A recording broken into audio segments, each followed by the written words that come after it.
From the steps of the California Capitol, Lawyer Monthly presents James Daniel Peters III, the man who decided to sue the California governor and all 977 school districts on behalf of 800,000 special education students. The governor has already settled his part of the case. You know, in the times we have now, there is much polarization with regards to whether you're a Democrat, you're a Republican, or where you are and where your position are, whether it's mask or a lot of areas. But we can't have partisanship interfere with education. I mean, it doesn't matter what religion you are, what race you are, how much money you make, none of it matters, because when you have a child with a disability, the idea is we all want to do something to help. We all want to give them an opportunity, as they struggle. So when you look at the bipartisanship of this, you have to realize is that in Congress and the Senate and even our state government, it has to be bipartisan or what is appropriate. They asked me, what is it that was the toughest part in suing the governor and all 977 school districts? How did you manage to get a settlement with the government and now you're in the Ninth Circuit with the school districts? Nobody thought it was possible. They made two mistakes. Number one, they forgot that there are so many people across the board that are affected by families with children with disabilities. And so where they were thinking that the bipartisan would come into effect, it really didn't, because when it comes right down to it, it doesn't matter what party you are. If you realize that the services and what needs to be done and the laws that go along with it are important. So therefore, we had people supporting us, Republicans, Democrats, Independents, it didn't matter. Jews, Catholics, Protestants, it didn't matter. And so the power of the people, so to speak, made the difference. And not only that, I think they realized that typical parents, like I said, typical parents have feeling and understanding when they see kids that are struggling. And now the kids have developed friends. But the whole idea that we want to separate the kids and it's a bipartisan, it doesn't work out. They often ask, what is it that parents really want of kids with special needs? They just want their kids to have an opportunity to go to school and be with the others. But they don't always understand, and administrators don't always understand. So my son, Jimmy, he's in kindergarten. He's 6 years old. They go into class. He's got a diagnosis of autism. They go into class, and they start counting with the M&M candies. 1, 2, 3, 4. And the kids in kindergartens are getting a kick out of it, and they're learning 1, 2, 3, 4. Well, Jimmy says 1 for me and eats the candy. And then he says 2, and then he says 3 for me and eats the candy. Oh, the staff is upset. You can't eat the candies. You're supposed to count with him.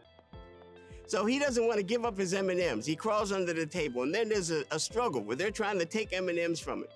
And then they suspend him from school, and they call me up. And Dr. Peters, I get there, and what do they say? Well, he ate the M&Ms.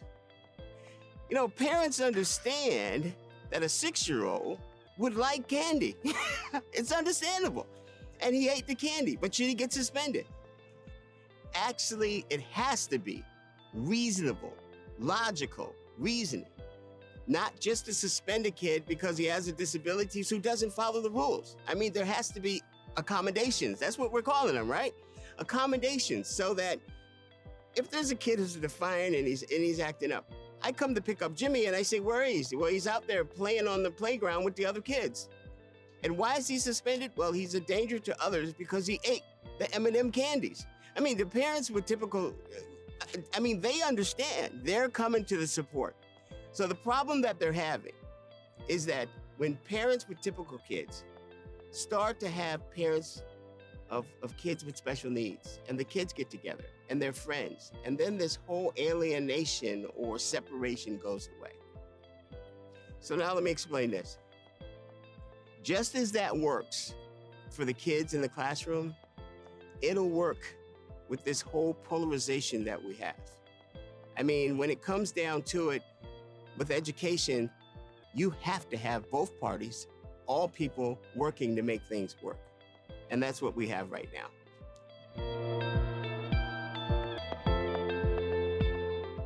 Now let's talk about another area that's real important. Mask or no mask? Polarization, separation. What are we gonna do? Who's right? Who's wrong? When you go back to school, what's gonna happen? So one thing we do know, the coronavirus has been difficult for everyone all over the world. Has it been more difficult for those with special needs? Yes. Do the things that apply with typical people apply with kids with special needs? To a specific degree, yes. Right now, we know that children are capable of certain things in school. But if there's a problem with a kid who can't run at PE, or there's a problem with a kid who can't climb because of a physical disability, it's accepted. Right now, we have the issue of mask. But when a child goes into a classroom and he has special needs, and he has tactile defenses, or he has situations where he feels claustrophobic or she feels claustrophobic, and so she can't put on the mask. Now, even in this time where the kids with special needs are being scrutinized, discriminated against, picked on. We had a teacher just recently, 2 days ago, tell the student, put your mask back on. She kept taking it off. It was itching, it was bothering her, she couldn't do it 10 times. And then what they did was they told all the kids to move and moved her all the way to the back of the class. There's a certain amount of space you can do. But now she's ostracized. And the other kids are thinking she's like the leper in the class. The key is that we have to follow the rules wherever they are. England has their rules, the states have their rules, and regardless, right now, mask or no mask, it really comes down to where you are on what the rule is. Whether we have to say people should wear masks or shouldn't wear masks, we have to go with what the rule is until it changes. But I can tell you this, parents love their children more than anyone else. If they feel their children should go to school or can't wear masks, and they want them to go to school anyway, then it's the parent's choice. I mean, we have half the people that say everyone should be able to not wear masks. We have the other half of the people saying everyone should be forced to wear masks.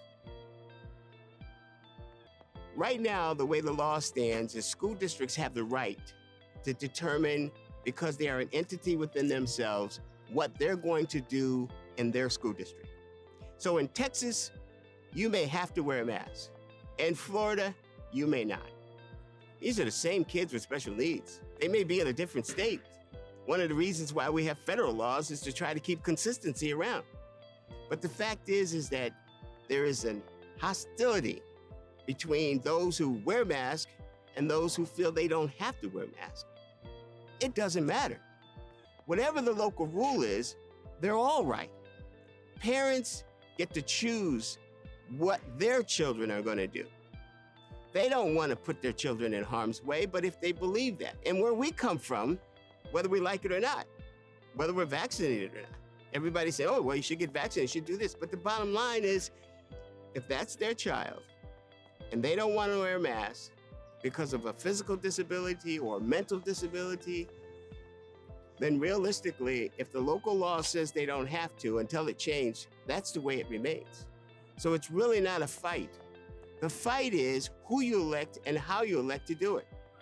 So for instance, we see a number of school districts that are not providing the services they were supposed to. They violated the federal law. They violated the state law. The question is, what are you going to do about it? Get up and go run for your school board. I mean, the parents with kids with disability, they need to know everybody is upset enough and angry enough to do something about it. Well, you have to. I mean, we're not going to let school districts walk in there and bully parents. That's what we do. You know, the law firm that I'm the executive director of isn't a law firm that will hold hands at an IEP, at a kumbaya moment, and say, all right, you haven't done it, would you please do it? We don't write letters. We go in there because parents are spitting mad. You don't have school for a year, you didn't follow the law, you pretend like nothing's wrong, now you're not providing the services, and now you're telling me to wait 4 more months or to delay even further, not realizing that for a kid with special needs, it really is emphasis. It's important to understand that they need these services. So we're aggressive. And when we have to take a school district to court, we will. And that's because sometimes that's the only way you get it. But if parents are active in their school board and there makes a difference, then they can get on there and change that. And it's simple as that.